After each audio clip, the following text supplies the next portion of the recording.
Okay, so when it comes to creating a cheat sheet or an accordion, there are many things that you need to take into consideration. First of all, the length or the size or how much content you need in it.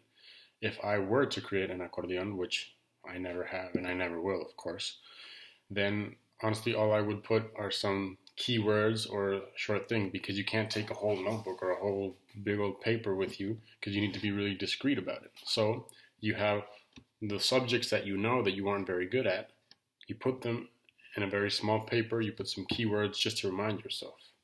Okay, so here is an example of an accordion or cheat sheet that I made. It covers all of the subjects that we're supposed to look at in the exam, like the first, second, eighth, and ninth chapters of the textbook. And here I just basically put the information that I still don't have super clear, that I understand, but sometimes I need a little bit of refreshment on it. So I put it all together small into this little piece of paper. And depending on how much information you need to put, it's the size of the text or how you rearrange it. Honestly, that's just personal preferences. Then you can't have, I mean, this is a small paper, but it's still too big. So normally, if you were to cheat, again, I haven't, then you would maybe like fold it in four, and then comes the complicated part. Okay, so right now I already have my cheat sheet or accordion with me. I already have it like if I were to enter a classroom. As you can see, I don't have any sleeves, I don't have any pockets, but if I did have pockets, that's not really where I put it because teachers are already expecting that you have it there. And you can't put it somewhere weird like, I don't know, in the hat, because then how do you take it out? You have to do something and it looks really obvious, so it doesn't work. Or you can't put it in your shoes because, again, that's just not very discreet.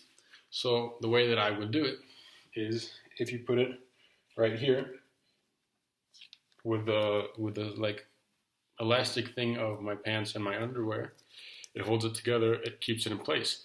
That way when you're sitting down in the exam, you can very like discreetly look down, like if you're looking at your paper, and then you're actually just looking at this little piece of paper.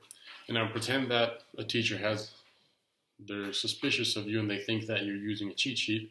Then in the worst case scenario, when all goes wrong, all you have to do is just kind of like push it and it falls down into your private parts. Now, this may not be very appropriate, but cheating isn't appropriate. And if you're going to get dirty, you have to get dirty right. So if they're like, hey, what are you doing? You can stand up. And there's nothing here, there's nothing anywhere. And the paper is actually with your with your parts. They're not going to search that place. They're not going to be able to, okay, take your clothes off. That's just, no.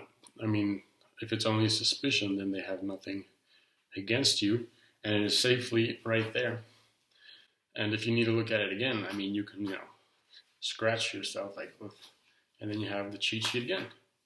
So that is basically the steps that I would take if I were to cheat, which again I have not done. The only cheat sheet that I have used, I will admit, is this bad boy right here.